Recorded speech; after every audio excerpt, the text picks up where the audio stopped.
C'est clairement le airdrop le plus attendu dans la cryptosphère. Aujourd'hui, on voit ensemble comment se qualifier pour le potentiel airdrop de MetaMask. Il y a un peu plus d'un mois, on avait déjà eu le airdrop de Aptos qui avait rapporté à peu près 1000 $ à tous les gens qui avaient participé. Le token de MetaMask, ça pourrait être encore plus que 1000 $, sachant que Consensus, la boîte qui détient MetaMask, est valuée aujourd'hui à plus de 7 milliards de dollars. Donc ce airdrop, il pourrait être très conséquent. Alors le airdrop de MetaMask, ça fait déjà plusieurs mois qu'on a la rumeur, mais ça commence à se confirmer de plus en plus. On a ce tweet de Joseph Lubin, le boss de Consensus et cofondateur d'Ethereum, en réponse à un mec, Andrew, qui disait non, il n'y aura pas de token parce que MetaMask est détenu à 10% par JP Morgan.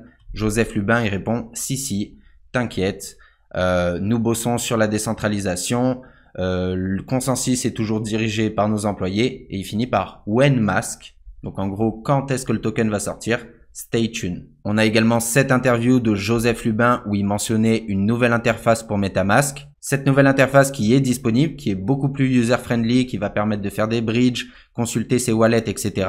Dans l'interview, il disait également nous allons construire une DAO, donc une gouvernance décentralisée de MetaMask. Qui dit DAO dit token de gouvernance. Et là, on peut lire, Lubin n'est pas allé plus loin dans les détails de la DAO, mais a confirmé que MetaMask allait lancer un token. Alors nous, on a envie de se qualifier, donc j'ai cherché un peu partout sur Internet, dans les forums, les vidéos YouTube, etc., les potentiels critères d'éligibilité pour se qualifier au airdrop. Et j'ai regroupé 6 actions pour potentiellement se qualifier. Retenez bien que ces actions, pour le moment, c'est de la pure spéculation. Personne ne connaît exactement les critères d'éligibilité vu que MetaMask n'ont pas communiqué dessus. Donc le mieux, c'est d'en faire le plus possible. Pour faire toutes ces actions, vous avez bien sûr besoin du wallet MetaMask. Alors je conseille aux débutants de faire comme moi et de ne pas prendre un MetaMask où vous avez tout votre pognon dessus. Prenez pas un wallet où vous avez 10 000 € dessus parce que pour faire toutes les actions, on va interagir à droite, à gauche, autoriser des transactions, etc. Si vous cliquez sur le mauvais bouton, vous n'êtes pas sur le bon site, vous autorisez un truc qui est pas clair, vous pouvez perdre tout votre argent. Alors j'ai mis 60 $ pour être large, pour payer les gas fees, parce qu'on va faire des transactions à droite à gauche. Je pense que même 15 ou 20 $ ça devrait suffire. Première action, les gars, ce qu'on va faire, c'est des swaps. Vous avez juste à ouvrir votre MetaMask, faites attention d'être en réseau principal Ethereum, et vous cliquez sur la fonction swap. Le swap, ça permet d'échanger un token contre un autre. Donc par exemple de l'ETH contre de l'USDC. C'est une fonction qui est directement dans MetaMask, donc forcément de l'utiliser, ça pourrait nous qualifier. Alors moi, je vous ai dit de faire 11 swaps. Pourquoi? Parce qu'il pourrait y avoir une limite. Si la limite, c'est un seul swap, bah moi, je vais ouvrir 100 MetaMask et je vais me faire 100 airdrops. Donc forcément, il y a peut-être une limite. Alors ça peut être 2 swaps, 5 swaps, 10 swaps. Moi, j'ai mis 11 pour être sûr. Donc il y a une partie de la vidéo où vous n'avez pas vu parce que je commençais à faire des swaps. Et en fait, si vous swappez du Matic, de l'USDT, USDC, etc., ça vous coûte 5 ou 6 $ à chaque fois. Donc j'étais en train de vous dire, bon les gars, va falloir cramer 60 $ pour faire les 11 swaps.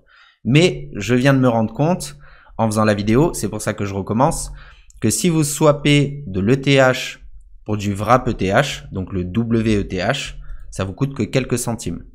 Regardez ici, donc on va faire 0,01 ETH par exemple, en wrap ETH. Transaction intelligente, vous laissez cocher oui, vérifiez le swap. Et vous voyez, ça coûte 47 centimes de carburant. Donc là, on fait le swap et c'est bon. En fait, moi, depuis tout à l'heure, j'ai fait USDC, USDT, Matic. J'ai cramé 15 € bêtement. Voilà. Mais si vous faites WETH, bah, ça va pas vous coûter cher. Et vous allez pouvoir faire vos 11 transactions. Du coup, on est tout bon. Vous pouvez aller ici dans Activité. Comme ça, vous pouvez voir tous vos swaps. Vous pouvez compter si vous en avez bien le bon nombre. Donc, à raison de 50 centimes, 70 centimes le swap. À faire 11 allers-retours, vous allez en avoir pour 6, entre 6 et 10 €. 11 actions de swap, c'est fait. Maintenant, on va faire les actions de bridge. Donc, quand vous ouvrez le MetaMask, vous allez cliquer ici sur site du portefeuille et ça va vous ouvrir, en fait, la page que j'avais derrière. C'est la nouvelle interface qu'ils ont développée qui va permettre le bridge. Donc, le bridge, ça vous permet de déplacer vos tokens d'une blockchain à une autre. Donc là, par exemple, on est sur la blockchain Ethereum. Et je peux transférer un jeton, par exemple, sur la blockchain de la BSC, de Polygon ou Avalanche. Donc, si on met, par exemple, Polygon, on va voir combien ça coûte. Encore une fois, ça, je ne l'ai jamais fait. On va transférer notre ETH. Donc, on va mettre, par exemple, 0,01 ETH qui va se transformer en wrap ETH sur la blockchain de Polygon. C'est ça qui est supporté. C'est pas l'ETH, c'est le wrap ETH. Donc ça nous dit que ça va nous coûter 2,93 €. D'accord? Submit transaction. Vérifiez encore une fois, frais de transaction 2,81 €. Ok, confirmé. Donc là, vous voyez pas parce qu'il y a ma caméra. Donc je vais me déplacer. Hop, vous voyez, ça met Bridging in Process, Estimated Completion à 4h43. Bon, apparemment, c'est déjà fait. Donc là, on voit que l'argent, il est bien parti. On va aller sur le réseau Polygon. Donc là, vous sélectionnez Polygon Mainnet. Donc si vous l'avez pas, il suffit d'aller sur Ajouter un réseau. Ajouter un réseau. Et je pense qu'il y est dans les basiques. Voilà, ici, vous pouvez ajouter des réseaux. Par exemple, ici, la BSC, on va l'ajouter. Donc là, ça vous rentre tous les petits paramètres. Approuvé. Donc là, maintenant, j'ai ajouté la Binance Smart Chain. D'accord, c'est compris. Et on va ajouter également la Polygon. Vous avez vu comment ça marche. C'est pareil, vous allez ici, ajouter un réseau. Et vous rajoutez ici la Polygon Mainnet. Moi, je ne l'ai pas parce que je l'ai déjà ajouté. Mais normalement, vous allez avoir Polygon ici. Vous faites ajouter. Et on va ajouter la blockchain Avalanche également. Vu qu'on a vu qu'on pouvait faire des bridges. Voilà. C'est compris. Donc là, je vais sur ma blockchain Polygon. Et je devrais trouver mon ETH. Je ne le vois pas. Pourquoi? Parce qu'il faut ajouter les jetons manuellement. Donc on va faire importer des jetons. Ah d'accord. Il faut l'importer comme ça. Ok. Donc là, ce que vous allez faire pour l'importer plus facilement, vous allez aller sur CoinMarketCap. Sur CoinMarketCap, vous allez taper WETH. C'est le jeton qu'on veut. Comme ça, vous voyez comment on rajoute des jetons dans MetaMask. WETH. Donc là, vous avez l'adresse sur le réseau Ethereum. Mais nous, on veut l'adresse sur le réseau Polygon. Donc il est là. Donc soit vous copiez l'adresse et vous le rentrez manuellement, soit vous cliquez sur le petit renard, ajouter à MetaMask, il va vous demander de confirmer. Voilà, ajouter le jeton. Donc là, quand je vais dans Polygon Mainnet, je ne vois toujours pas mes wrap ETH. Et je me rends compte quand je reviens dans l'onglet Bridge, je vais vous montrer parce que là, vous ne voyez pas à la cam. Tac, c'est marqué Bridging in Process. Donc apparemment, ça prend vraiment 10 minutes pour faire. Là, ça fait 10 minutes. Transfer is taking longer than estimated. Don't worry, transfer times can vary depending on network conditions and bridge activity. Donc, apparemment, ça prend du temps. Vous voyez, sent depuis Ethereum et je n'ai toujours pas reçu. Alors, ça fait déjà 18 minutes. Pour l'instant, ça marche toujours pas. Ce que je vais faire, c'est faire les autres networks en attendant. On va faire de l'Ethereum vers du BNB Smart Chain. Donc, on va tenter. On va voir si cette fois, ce sera plus rapide. Donc je me suis remis un peu d'argent sur le compte en attendant là les 18 minutes pour être sûr de payer toutes les transactions. Donc je me suis remis 50 balles. Alors on va envoyer 0,05. Non, pas 0,05, 0,005, ce qui correspond à 6 $ de la blockchain Ethereum vers la blockchain BNB. Ah, il faut envoyer au minimum 30 balles sur la blockchain BNB, sinon ça marche pas. D'accord. Donc 0,03. Ça fait 36 balles. Et ça coûte 8 balles. Ok. Ça commence à chiffrer, les gars. Encore une fois, c'est de la spéculation. Si vous n'avez pas de l'argent comme ça à perdre, faites des actions un peu plus simples. Essayez de swapper, etc. Moi, je vais le faire. Mais c'est vrai que la règle des 11 transactions, si à chaque fois ça prend 20 minutes et ça nous coûte 10 balles, on va pas en faire 11. Hein. Donc submit transaction pour envoyer 30 balles de ETH de la blockchain ETH vers la blockchain BNB et ça nous coûte 7,34 $. Confirmé. On va voir combien de temps il prend celui-là. Ok les gars, donc j'ai bien mes 2 bridges qui sont terminés. On peut voir l'historique ici. Donc le hop, ça c'était le bridge pour Polygon Mainnet. Donc on va vérifier ensemble si c'est ok. Polygon, donc là vous mettez Polygon Mainnet et j'ai bien reçu mes 0,01 wrap ETH. Ça c'est passé. Donc ça on est d'accord. Et ensuite le second bridge qui était vers la Binance Smart Chain. Donc on va vérifier.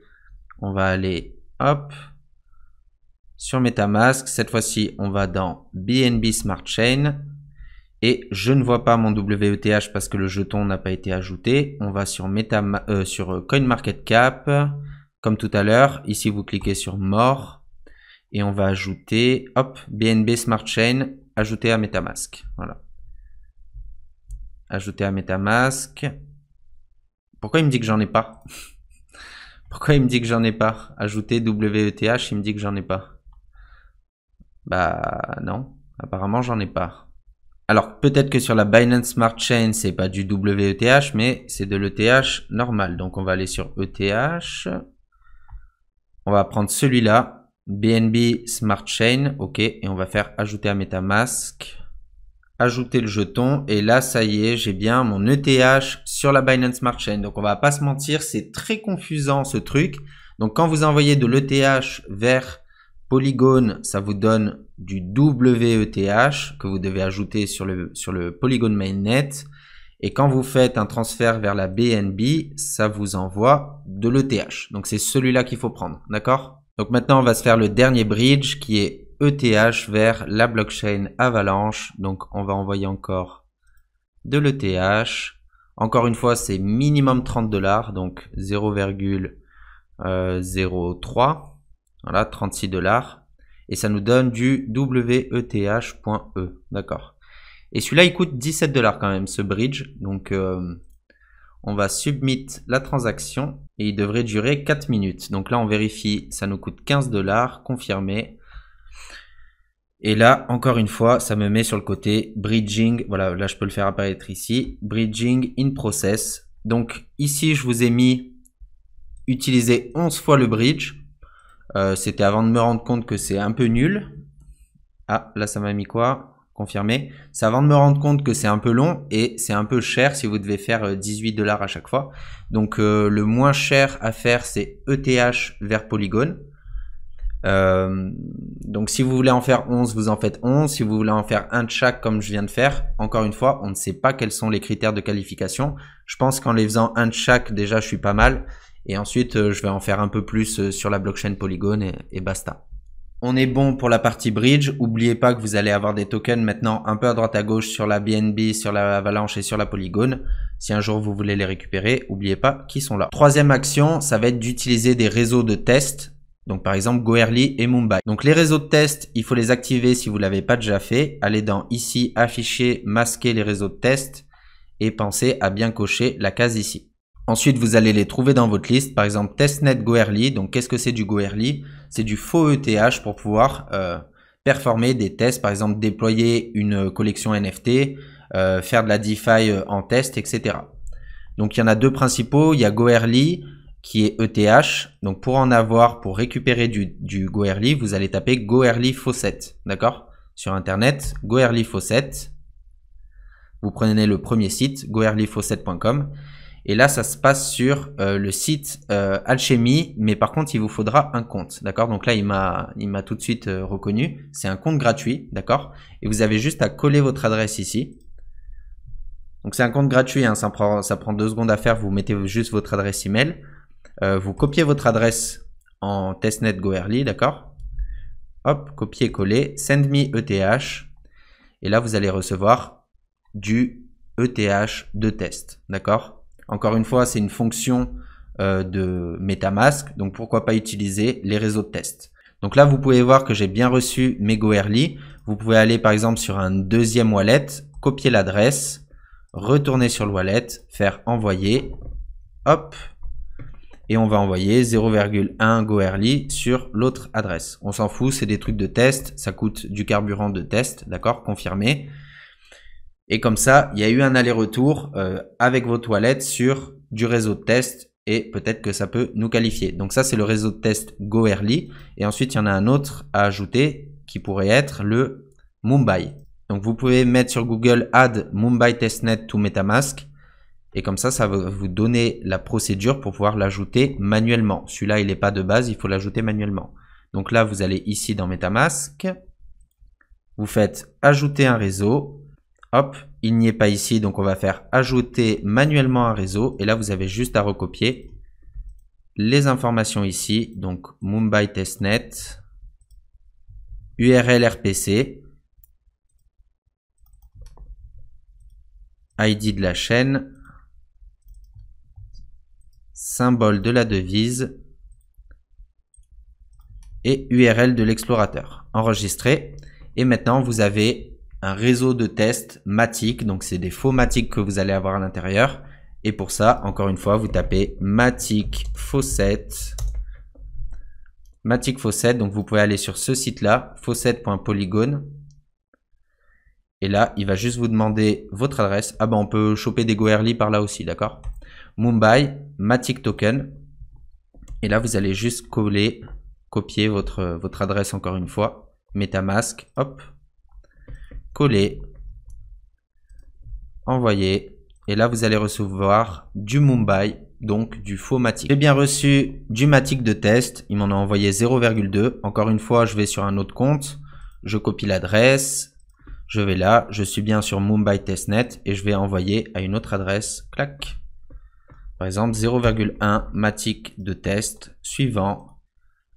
Et comme ça, si jamais MetaMask, il vérifie dans les transactions, oh lui, il a fait des actions sur le testnet, sur Matic, sur Goerli, vous êtes dans le snapshot, ok? Le swap, c'est fait, le bridge, c'est fait, utiliser des réseaux de test, c'est fait. Maintenant, on va créer un wallet Genesis Safe. Encore une fois, Genesis Safe, c'est en partenaire avec Consensus, donc pourquoi pas reward les gens qui utilisent le wallet Safe. Donc, qu'est-ce que ça fait le wallet Safe? C'est comme un MetaMask, mais beaucoup plus sécurisé. Par exemple, là, il dit si vous travaillez en entreprise, pour confirmer une transaction, on peut avoir l'accord de tel wallet et tel wallet si vous avez plusieurs collaborateurs dans une entreprise. Et il faut que les trois aient appuyé sur autoriser pour que la transaction, elle passe. D'accord? Et à titre perso, par exemple, vous faites un transfert. Pour que le transfert soit autorisé, il faut que vous ayez l'approve du MetaMask, l'approve de votre Trust Wallet, l'approve d'un hardware, l'approve d'un mot de passe à la main, etc. C'est pour rajouter de la sécurité sur votre wallet décentralisé. Donc ça, j'en ai jamais fait. On va le créer ensemble. On va aller sur Open App en haut à droite. Donc créer un Safe Wallet, d'accord. Connecter un wallet. On va mettre MetaMask. Il va se connecter à notre MetaMask. Hop, suivant. Connecté. Et on a le safe qui est connecté. Donc là, il nous demande de switcher vers Ethereum parce qu'on était encore sur le réseau de test Mumbai. Donc on va switcher sur Ethereum Mainnet. Il n'y a pas de souci. Creating a safe on Ethereum. Donc on peut le créer sur plusieurs blockchains visiblement. Donc on va le créer sur Ethereum, d'accord. Continuer. You are about to create a new wallet. Donc là, il me demande un nom pour mon wallet. Donc je vais l'appeler CryptoEdge. Là, il vous demande d'ajouter plusieurs owners. Donc, comme je vous ai dit, vous pouvez être plusieurs à posséder ce même wallet et à contrôler ce wallet. Donc, moi, je vais être tout seul dedans. Donc, je vais m'appeler CryptoEdge. Et là, il a déjà rempli mon adresse dedans. Et il n'y a qu'un seul owner. Donc là, il review. Il y a le nom du wallet. La seule personne à contrôler le wallet, c'est moi. Et on va pouvoir faire Create. D'accord. Waiting for transaction. Et là, ça va nous demander de confirmer une transaction à 7 $, d'accord, confirmé.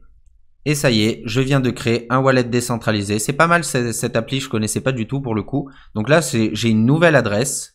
Donc là, j'ai une nouvelle adresse et cette adresse, je peux la communiquer pareil sur OpenSea, faire des transacts, rajouter de l'argent dedans et toutes les transacts devront être approuvées par le MetaMask que j'ai ajouté. Je peux ajouter d'autres MetaMask, d'autres Trust Wallets et il faudra que tous soient d'accord pour que celui-là puisse faire une transaction. C'est un maxi wallet sécurisé, c'est pas mal. C'est partenaire avec Consensus, on en a créé un. Donc si jamais il récupère le snapshot de qui a utilisé l'appli, on vient de l'utiliser, on est safe. Pour pas faire de jeu de mots avec le nom de l'appli. Créer un wallet Genesis, c'est fait. Maintenant, inscription sur Infura Early Access. Donc on va aller sur le lien, je vais vous montrer ce que c'est. Donc Infura, c'est encore un software qui appartient à Consensus. Donc on va interagir dessus. Ils ont un Early Access Programme. Donc Infura, c'est pour les développeurs. C'est pour les gens qui ont besoin de nœuds ETH. C'est des gens qui ont besoin d'API. Donc ils ont un Join de Early Access Programme. Donc on va simplement rentrer nos informations. Voilà, donc j'ai fait très simple. Nicolas, CryptoEdge, mon adresse email, compagnie. Qu'est-ce que je fais? Je suis un développeur en France. Décrivez votre expérience. Je déploie des NFT et développe des applications décentralisées. Votre volume de request par month, 10 000. 10 000, c'est un peu short, on va mettre 100 000. En fait, vous faites croire que vous êtes un développeur blockchain, voilà. Sur quoi j'ai bossé sur Ethereum, qu'est-ce qu'on a l'habitude de bosser en cloud AWS, Amazon, Par exemple, vous avez déjà les réponses ici, en fait, vous copiez le truc. En fait, si on se fait passer pour un développeur blockchain, ils ont notre adresse et peut-être que les mecs, bientôt, dans un mois, quand il y aura le airdrop, ils vont nous dire « Ah, vous vous êtes inscrit au Early Programme Adopteur, est-ce que vous souhaitez recevoir le airdrop? Vous êtes qualifié. » On sait jamais. C'est juste un petit formulaire à remplir. On submit et on est enregistré pour potentiellement un airdrop en ayant simplement rempli quelques cases. Et maintenant, dernier point, le Google Form de Consensus EVM. Donc là, vous allez taper Consensus EVM Testnet sur Google et vous allez retrouver ce tweet ici de Consensus. Alors Consensus, ils vont sortir une EVM, donc l'Ethereum Virtual Machine. Donc en fait, c'est un environnement de test où vous pouvez essayer de développer des applications sur la nouvelle blockchain après le merge, donc en Proof of Stake. Donc comme vous pouvez voir, les inscriptions au testnet sont ouvertes. Donc pourquoi pas, si je participe à ce réseau de test pour cette EVM, est-ce que je serai qualifié pour un airdrop MetaMask? C'est encore un petit truc en plus. On sait jamais, pour bien se faire voir de Consensus. Par contre, en ce moment, c'est fermé. Alors vous inquiétez pas, ils envoient des Google Forms assez régulièrement. Donc restez connectés, restez abonnés à Consensus. Et dès que vous voyez ça, la testnet Consensus ZKEVM, inscrivez-vous et vous pourrez tester en avant-première la virtual machine, mais surtout peut-être se qualifier pour MetaMask. Bon les gars, je crois qu'on est bon. On a fait toutes les actions. J'espère qu'on est qualifié pour le airdrop. Ça prend un peu de temps, les histoires de bridge et tout. Vous voyez, j'ai commencé, il faisait jour, maintenant il fait nuit. Essayez de faire les swaps et les bridges en priorité et ensuite les autres actions. Et j'espère qu'on sera tous qualifiés pour le airdrop. Vous me mettrez dans les commentaires si vous l'avez reçu et de toute façon on fera une vidéo quand ça sortira. Allez, à la prochaine les gars.